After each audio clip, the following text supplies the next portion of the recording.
noite,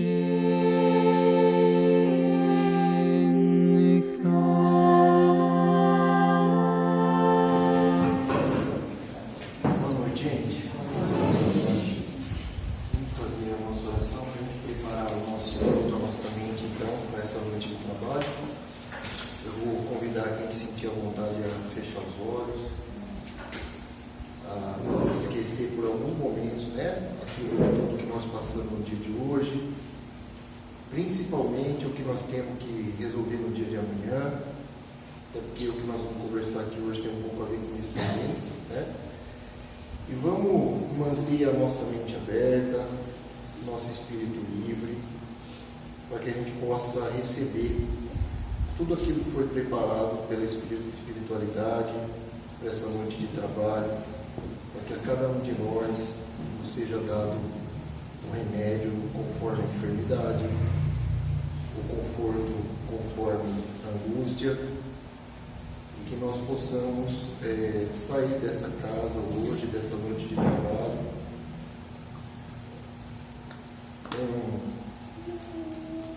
com as graças e com as bênçãos todas recebidas por ocasião dessa nossa atividade. Que assim seja. Que assim seja. A gente está hoje no dia 29 de setembro, né? Eu estava até conversando ali agora com a Rony e com a Marlé, como o mês passou e consequentemente o ano, e consequentemente a vida, e como tudo tem passado numa velocidade muito rápida.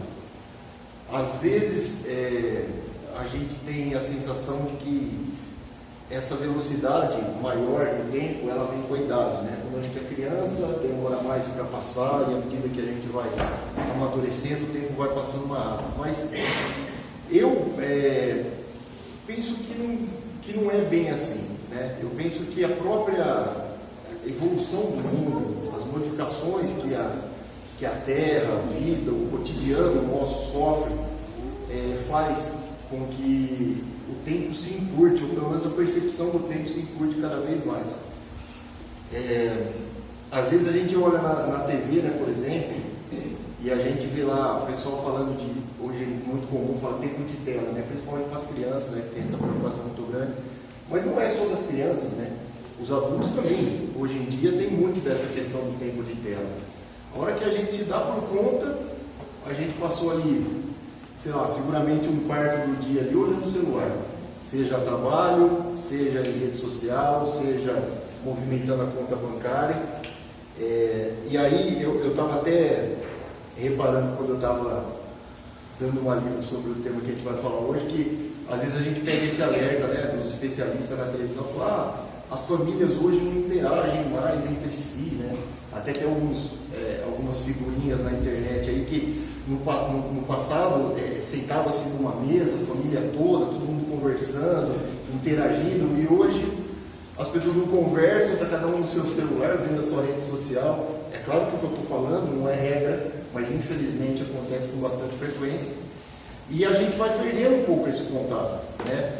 E eu penso que essa perda de contato, essa falta de interação que o mundo vai impondo para a gente, e a gente vai, no fim, cedendo a isso, ela nos causa essa percepção de que o tempo está sendo encurtado, né?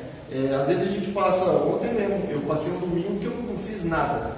Cheguei no fim do dia, eu falei assim para minha esposa, domingo inútil, né, para mim.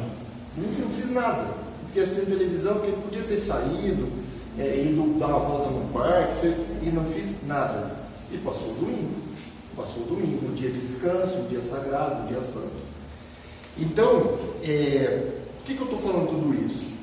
Porque hoje, finalizando o mês de setembro, a gente tem, especialmente nós, que somos praticantes da doutrina espírita, né, nós temos uma das nossas preocupações muito grande com relação à questão do suicídio, né? E a gente está terminando o mês de setembro, o chamado Setembro Amarelo, onde as diversas entidades, né, se mobilizam para as campanhas em prol do suicídio e tal, mas não é só o suicídio, existe uma coisa que vem antes do suicídio. O suicídio não é uma coisa que a pessoa acontece, acorda um dia, toma uma decisão, não. Existe uma preparação, existe um cenário que vem antes disso e que talvez aí que haja algum espaço para a gente agir, né? A gente, que eu digo, tanto nós como observadores, quanto nós enquanto pacientes também, eventualmente, numa situação de depressão ou do que quer que seja. Então, hoje, para a gente finalizar esse mês de setembro, eu sei que nós já tivemos aí, acho que 1 ou 2 palestras nesse mês de setembro de colegas que vieram aqui para falar um pouco sobre essas questões emocionais, psicológicas, mentais, etc. Mas eu, modestamente, queria falar um pouquinho sobre isso que a gente vai falar hoje, no intuito de, quem sabe, poder acrescentar alguma coisa. Mas uma coisinha que eu considerei importante eu fazer essa ligação hoje é justamente da questão da ansiedade e da depressão com a obsessão, que é uma outra coisa que nós, espíritas, também nos preocupamos bastante, tememos bastante, e, de novo, quando eu digo nos preocupamos, é tanto com as pessoas que a gente conhece, que a gente toma conhecimento, né? E, obviamente, para com nós mesmos, né? Que temos também um pouquinho de conhecimento sobre isso, portanto, tememos também essa situação. Então, assim, o mundo hoje em dia, por todas essas questões de evolução tecnológica, a correria do dia a dia, antigamente a gente conseguia, por exemplo, se aposentar. Meu pai se aposentou com 47 anos, né? Eu vou fazer 49, não tenho nem expectativa de me aposentar ainda. E olha que eu trabalho desde os 15. Mas é tanta regra, né? Então, assim, a gente não tem mais isso. Então, é tanta coisa ocupando a nossa cabeça, né? É política, é guerra, é falta d'água, e aí a cabeça da gente, ela acaba perecendo, né? No sentido emocional. E bom, e aí é onde a gente desencadeia algumas questões que começa ali com ansiedade e depois ela pode evoluir, né, se não tratada, se não mitigada ali a tempo, pode evoluir para depressão e para males até maiores. Então, o mundo de hoje, infelizmente, ele propicia essas coisas para a gente. E a gente tem que estar o tempo inteiro vigilante, o tempo inteiro atento, para que a gente não caia nessas armadilhas. E assim, a gente vai ser submetido, tá? Então, assim, não dá para dizer eu não vou ser, não, eu vou ser, todos vão ser. A gente está todo mundo aqui no mesmo momento do planeta, do país, da vida, então todos vamos ser submetidos a esse tipo de coisa. E aí o que vai diferenciar a maneira como a gente vai lidar com isso ou não é a maneira como a gente se prepara, é as ferramentas que a gente vai ter para enfrentar tudo isso, né? E é disso que a gente vai falar um pouquinho hoje aqui, então. Então, assim, na questão da ansiedade e da depressão, o Brasil é um dos países que tem o maior índice desse tipo de morbidade emocional, vamos dizer assim. A depressão em 2021, ela foi a 3ª maior causa de afastamento do INSS aqui no Brasil. Então, imagina, tanto de gente que executa trabalho braçal, e aí tem lesão de coluna, e lesão disso, daquilo, ou trabalho repetitivo, e aí tem lesão de articulação, e ainda assim, a depressão, né, que é uma causa emocional, foi a 3ª maior causa de afastamento. Então, assim, além de tudo que a gente está falando aqui, ainda tem um prejuízo econômico, para os dois, para o empregador e para a própria pessoa. Porque a gente sabe que o empresário, ele é um cara prático, né? E a pessoa que está em depressão, naturalmente, ela não quer estar em depressão, ela não quer ficar afastada, mas ela é obrigada porque ela não tem outra escolha, né? Então, isso é para mostrar um pouquinho da seriedade dessas situações.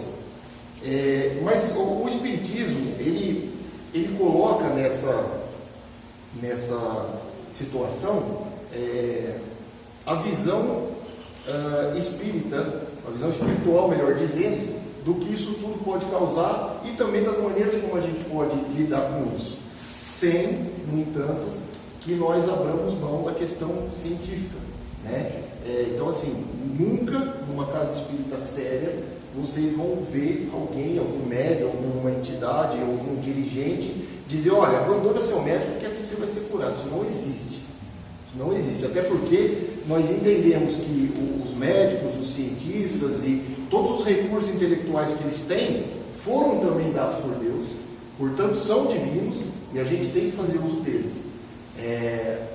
O que a gente faz aqui é tratar a causa espiritual, né? Agora, existe a causa fisiológica que nós não podemos abrir mão, né? Uma pessoa que está numa crise de ansiedade, por exemplo, ela pode tomar uma medicação que controla a crise dela, mas ela também precisa, se for uma origem espiritual, ela precisa atuar também na causa. Porque senão é o tempo inteiro chovendo gelo, né? Tirou o remédio, volta tudo. Então, assim, vou usar a medicação, que é um recurso terreno, um recurso humano, científico, que está disponível para mim, mas eu também vou procurar a minha cura espiritual que originou isso. Então, uma coisa não invalida a outra. As coisas são complementares, né? E a ansiedade e a depressão, elas são interligadas, né? E elas podem ser intensificadas, inclusive, pela questão da obsessão. E aí que a gente vai falar um pouquinho mais hoje, que é trazer um pouquinho da abordagem espírita para essas questões, principalmente quando a gente fala da questão da obsessão. A ansiedade por si só, ela é um sentimento humano natural, né? A gente fica ansioso por diversas situações, né? A gente fica ansioso na sala de espera do médico, a gente fica ansioso, esperando o resultado de uma prova, ou esperando o resultado de um processo seletivo de trabalho, esperando um telefonema de um parente que está em viagem, dizendo que chegou bem. Tudo isso, a ansiedade é um sentimento humano, natural, né? E o que a gente tem que tomar cuidado é que o excesso dela causa sofrimento e evolui, né? Na ótica espírita, a ansiedade ela é meio que vista assim como eu não vou dizer falta de fé, porque seria um pouco forte, falando do excesso da ansiedade. Se a ansiedade é humana, tudo bem, está todo mundo tem, tudo certo. Quando a gente excede na ansiedade, que é onde a gente começa a desencadear até sintomas físicos, né?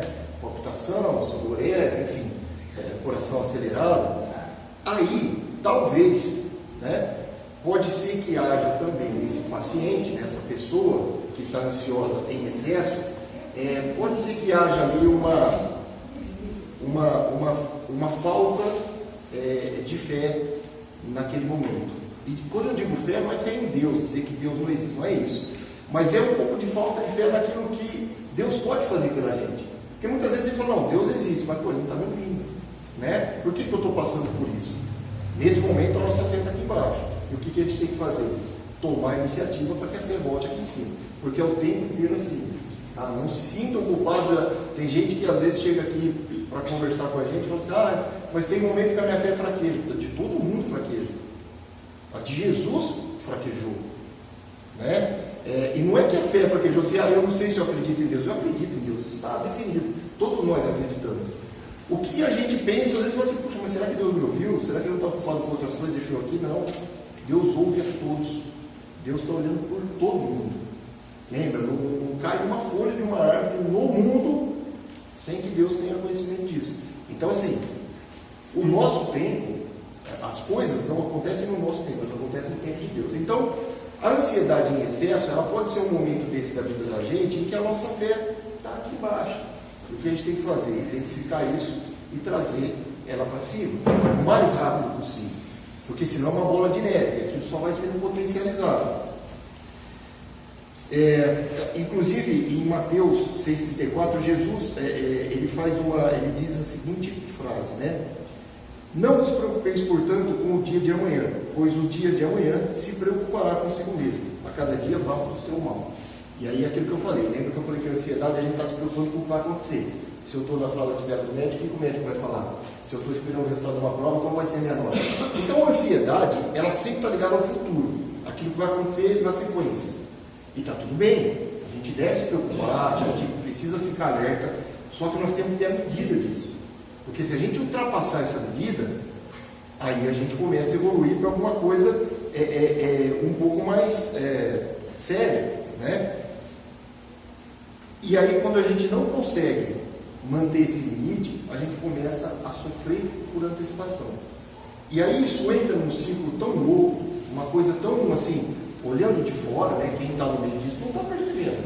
Isso que eu estou falando aqui é tudo muito bonito sendo dito para os outros. Quando eu estou numa situação de ansiedade, eu preciso que alguém diga isso para mim, porque de dentro ninguém vê. Né? Se alguém vê, parabéns. É a questão do autoconhecimento, que a gente vai até falar aqui, mas eu não estou nem no pré-primário dessa escola do autoconhecimento ainda. Então, assim, a gente é paciente, todos somos pacientes. Ah, mas o cara que foi lá falar de ansiedade não sofre ansiedade, sofre muito. E talvez isso capacite um pouquinho da gente vir aqui falar um pouquinho também, né? Porque sofre demais, né? Só que assim, igual eu falei, fica uma coisa tão doida, né? Tão maluca, se a gente olhar de fora, e quando está dentro a gente não percebe, que por exemplo assim, ó, imagina um estudante que ele está preocupado com as provas que ele vai ter daqui a, sei lá, do final de bimestre dele. E aí ele começa a se preocupar com aquelas provas. Aí ele se preocupa tanto que ele começa a perder a noite de sono, preocupado com a prova lá na frente. Aí ele perdeu a noite de sono, a aula que ele vai ter amanhã, ele já não aproveita bem, porque ele passou a noite em claro preocupado com a prova daqui a 6 meses. Então veja, a gente está se preocupando no futuro. Em alguns casos, vem o e se, né? Aí a gente começa, aí é mais doido ainda, porque daí a gente começa a pensar numa coisa que provavelmente nem aconteça. Ah, eu vou para lá, mas e se a pessoa falar isso? E se eles me entenderem dessa forma? E se eles me entenderem daquela forma? Gente, se a gente for conjecturar tudo que pode acontecer na nossa vida, a gente não faz nada. Não sai de casa de manhã. Porque é tanta possibilidade de tanta coisa que pode acontecer, e aí a gente volta à questão da fé. A gente tem que ter a confiança de que existe uma providência divina que está soprando a nosso favor, que está nos ajudando, né? E quando eu digo providência divina, é Deus, é Jesus e tudo aquilo que envolve a estrutura, os nossos mentores, guias, guardiões, enfim. Então a gente precisa sempre tomar cuidado com isso, né? E aí a gente tem as coisas que podem agravar a ansiedade quando aí entra o componente espiritual. Pode ser, por exemplo, uma prova ou uma expiação que a gente está passando. E aí a gente não tem como fugir disso. A gente vai ter que passar, né? As provas e as expiações são coisas que a gente precisa passar aqui para poder evoluir o que a gente precisa evoluir, para poder pagar a débito do passado que nós temos. Não tem como fugir disso. Mas elas podem agravar um quadro de ansiedade. E isso a gente tem que ficar bem atento com relação a isso. Pode ser que a gente esteja ainda vinculado a espíritos já desencarnados, naturalmente espíritos, né?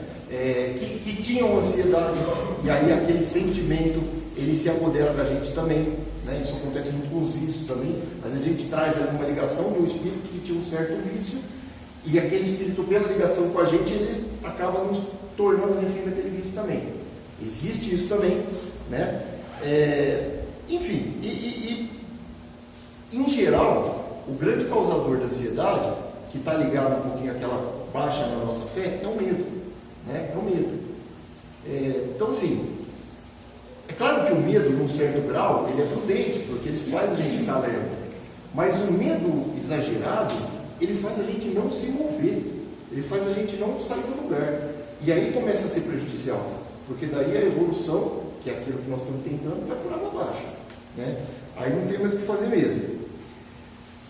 O cérebro humano, fisiologicamente falando, ele foi feito para uma quantidade, para processar uma quantidade de pensamentos. Quando a gente excede essa quantidade, e aí essa é um pouco da parte científica, que eu não sou cientista, mas livre para falar um pouquinho.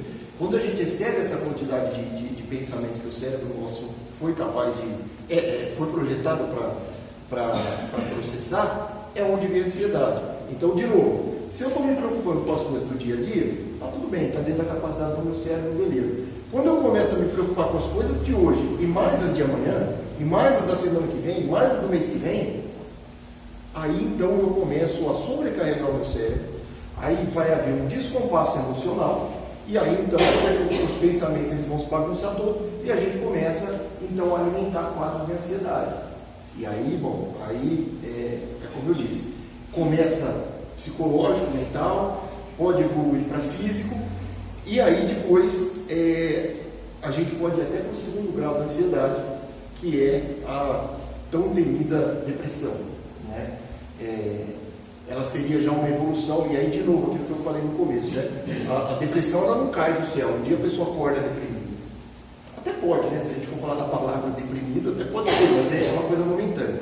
Agora, aquela pessoa que sofre com depressão, que já está complicando o trabalho dela, o estudo dela, a vida social dela, ou seja, é uma coisa que já vem de algum tempo sistemático, aquilo não aconteceu do dia para a noite. Aquilo foi uma coisa que vem sendo alimentada, até que chegou no quadro atual. Não foi tratada, não foi observada e chegou no quadro atual. A depressão, por suposto, ela é bem mais séria, né? Ela causa aquela tristeza persistente, ela causa até uma perda de interesse pela vida, e aí é onde a gente tem que tomar cuidado, mais cuidado ainda, porque uma coisa é eu acordar e falar assim, não estou com vontade de fazer nada, hoje, amanhã, depois, e aí se não estou com vontade de fazer nada, fatalmente ele vai evoluir para um pensamento, se a gente não cuidar disso, ele vai evoluir para um pensamento de, qual é a minha função aqui? O que eu estou fazendo aqui? E aí é onde a gente chega no ponto que nós temos que evitar a todo custo. E quando eu digo evitar, não é só o exercício de nós com a gente mesmo. É o exercício até da gente estar observando o outro. Quem está no meio do problema, de novo, às vezes não enxerga a solução. E às vezes nem se enxerga que está no problema, né? E aí, se a gente não tiver um terceiro olhando por nós e falar, cara, você está precisando de ajuda, vamos aqui comigo. Aí isso aí pode realmente se tornar uma coisa um pouquinho mais séria. Na visão espírita, a depressão ela pode sim ser desencadeada por causas atuais, né? Coisas que a gente está vivenciando no dia a dia e não foram tratadas, o cara está desempregado há muito tempo, teve lá uma desilusão amorosa, enfim, seja lá uma decepção qualquer que ele teve, isso pode acontecer. Mas em geral ela está ligada também a coisas de vidas passadas, né? Coisas que a gente traz, cargas energéticas que a gente traz de vidas passadas e que precisam igualmente ser trabalhadas também.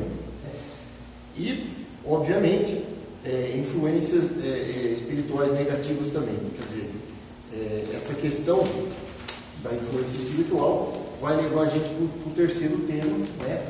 O terceiro subtema, na verdade, que é a questão da obsessão. O que a gente tem que pegar é aquela história que ele falou, eu tenho um limão, vou fazer uma limonada, é o melhor que eu posso fazer. Instalou, a depressão está instalada, o que eu vou fazer com isso? É aí que entra o nosso grande desafio. Como nós sabemos, estudamos e procuramos conhecer, toda dor desse mundo, para nós espíritas, ela deve ser encarada como uma oportunidade de melhoria, né? Primeiramente como uma prova ou expiação, depende, existe uma diferença, né, entre prova e expiação.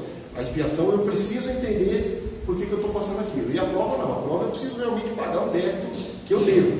Então a dor ela pode ser uma prova ou pode ser uma expiação.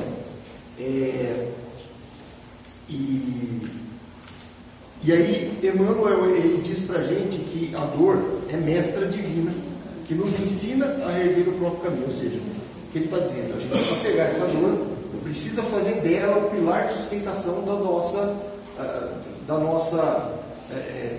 cura, da nossa busca pela cura.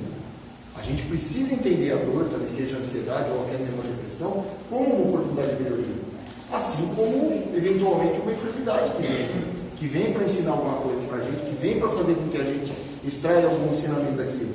A depressão e a ansiedade, igualmente, precisam ser tratados dessa forma.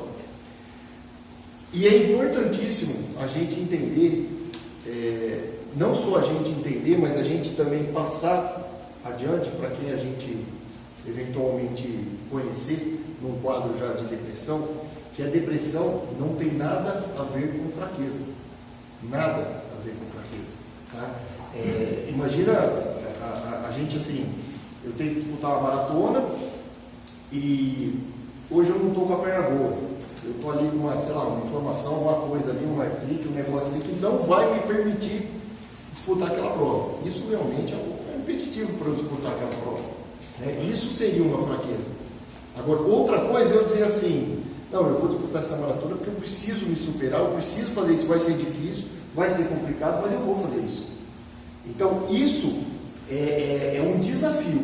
E a depressão é isso. A pessoa em depressão, ela jamais pode imaginar, até porque ela não está fraca, vulnerável. Vulnerável ela até está, vou falar disso já. Mas não é uma fraqueza que gerou a depressão. Como eu disse, a depressão ela não amanheceu hoje na pessoa instalada.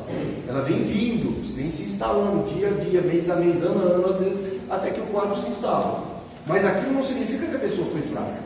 Significa que às vezes a pessoa não teve instrumento para cuidar até aquele momento. E significa que significa que é realmente um desafio pelo qual ela precisa passar. E está tudo bem, ela vai ter que passar. Né? Então isso é importante dizer. E aí, por último, ligando tudo isso, a gente tem a questão da obsessão. Né? A obsessão, que é, segundo Kardec, a influência persistente de um espírito sobre o outro. Então, assim, não é assim, simplesmente uma intuição, uma sugestão. É uma influência persistente. Isso é a obsessão. A obsessão, ela também tem os seus níveis. Né? Pode ser uma obsessão simples, onde a pessoa, de maneira recorrente, ela recebe ali instruções que ela nem está sabendo, que são instruções para ela, são só pensamentos que estão ocorrendo, mas aquilo ali acontece todo dia, de maneira recorrente. Né? Ela pode ser em forma de fascinação.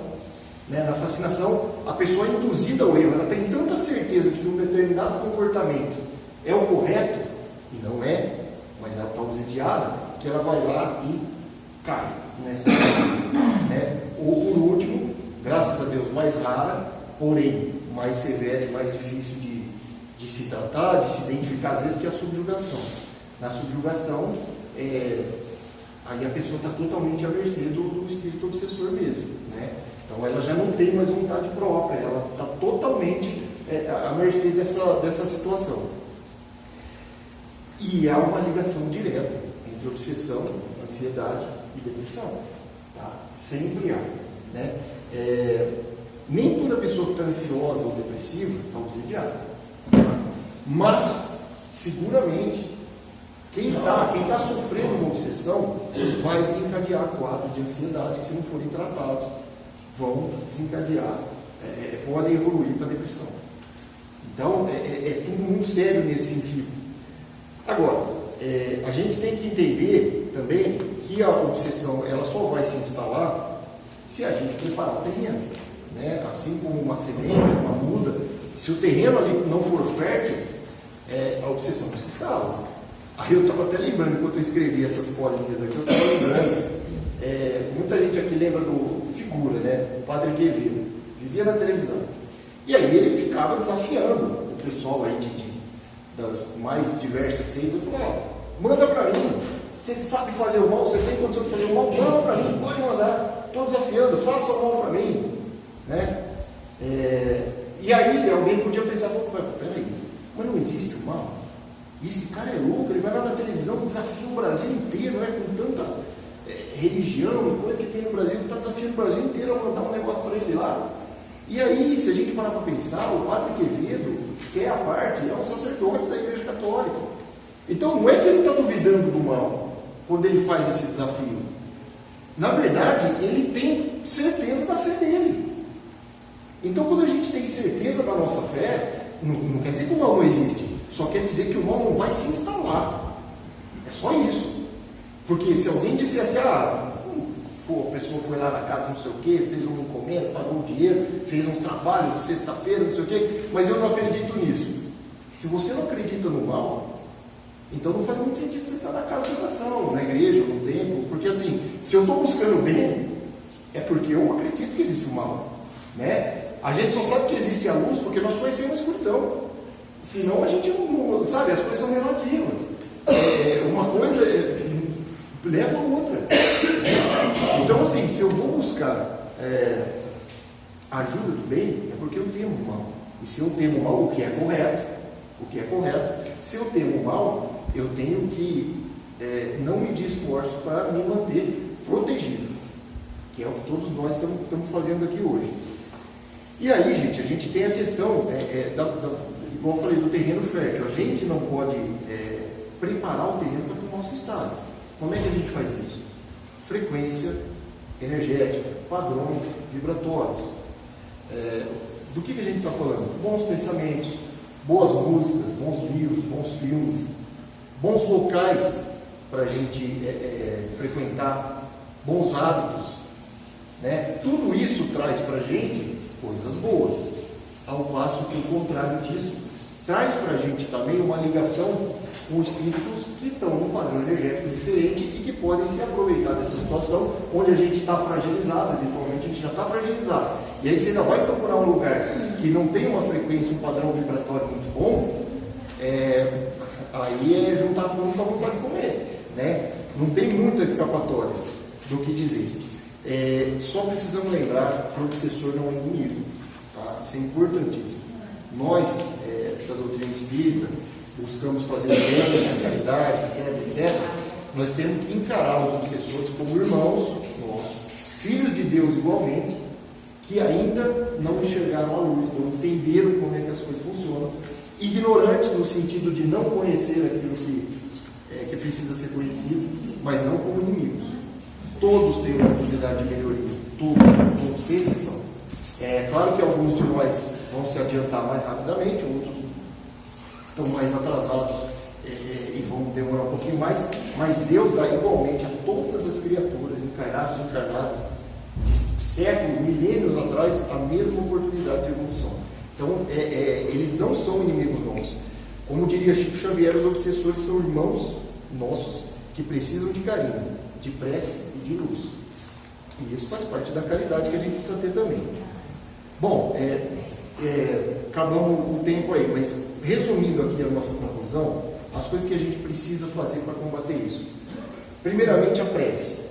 Tá? A prece não pode faltar, em momento algum. Em momento algum da nossa vida, a prece pode ser deixada de lado. Ela é fundamental para a nossa vivência e para o nosso espírito. O Evangelho no lar.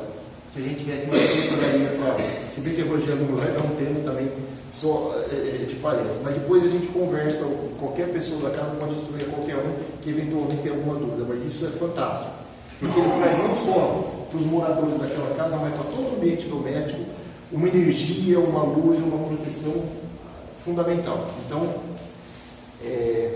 procurem absorver esse hábito. Estudo e prática do Evangelho. Não basta estudar, não basta a gente ser cristão, a gente precisa viver cristão, né? A gente precisa fazer as coisas que Jesus falou, não só ler, aprender, etc. Na casa espírita a gente tem algumas atitudes um pouco mais contundentes, por exemplo, o passe, a água fluidificada, a gente deve fazer uso disso.